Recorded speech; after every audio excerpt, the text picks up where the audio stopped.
What if the people you trusted the most were the ones who caused your greatest pain? What if the moment that broke you was actually the moment that began your purpose? This is the story of Joseph, a young man who lost everything and still became exactly who God intended him to be. Joseph wasn't just any son. He was his father's favorite, and everyone knew it. His father gave him a special robe, something beautiful, something unique, a symbol that he was loved differently. But what his father saw as love, his brothers saw as rejection. At first, it was just quiet jealousy, the kind that stays hidden. But over time, it grew, until it became something darker. Then came the dreams. Joseph began to dream about the future, dreams where his brothers bowed before him.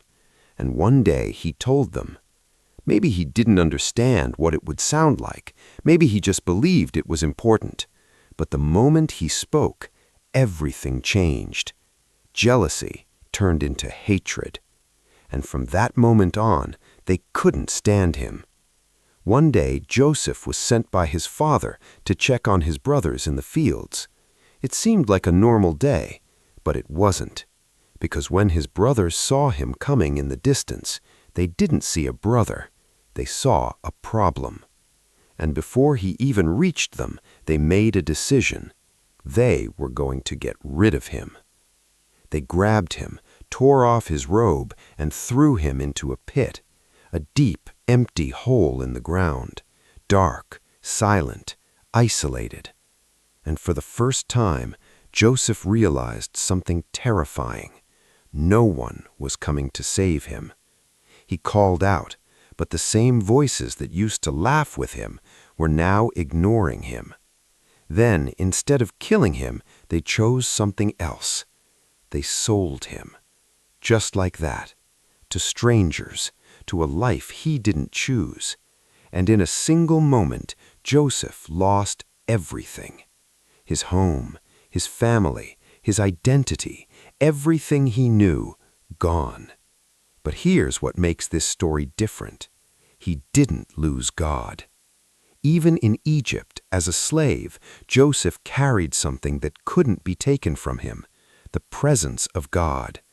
And somehow, even in a place of pain, he began to rise again.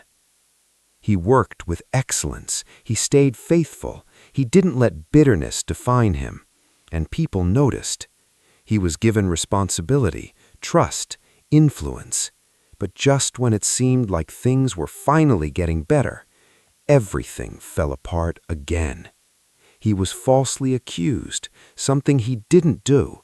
And without a chance to defend himself, he was thrown into prison. Again, everything was taken from him. And this time, it felt even heavier, because he had done everything right, and still he suffered.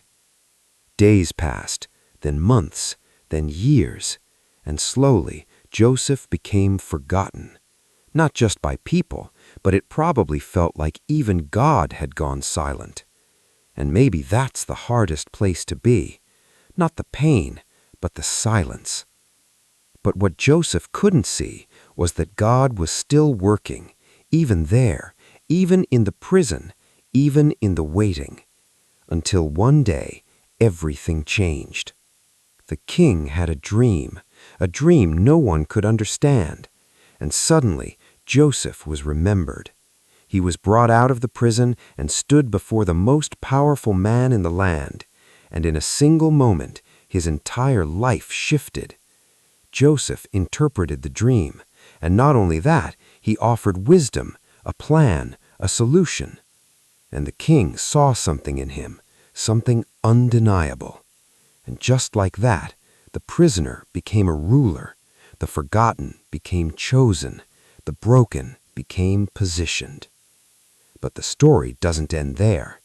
Years later, during a time of famine, people came from everywhere to find food, including Joseph's brothers. The same ones who betrayed him, the same ones who threw him away. now standing before him without even recognizing who he was. And in that moment, Joseph had a choice. He could take revenge. He could make them feel everything he felt. But instead, he saw something greater. He saw the hand of God in every painful moment. And he said something powerful. You meant it for evil, but God meant it for good. That's what this story is really about. Not betrayal, not pain, not loss, but purpose. Because everything Joseph went through was preparing him, positioning him, shaping him for something bigger than he could ever imagine. And maybe that's where you are right now, in a moment that doesn't make sense, in a season that feels unfair, in a place where it feels like nothing is moving. But just like Joseph, God is still working, even when it's silent, even when it's slow, even when it hurts. You are not forgotten. You are being prepared. And one day, you will look back at this moment and realize God was with you the entire time.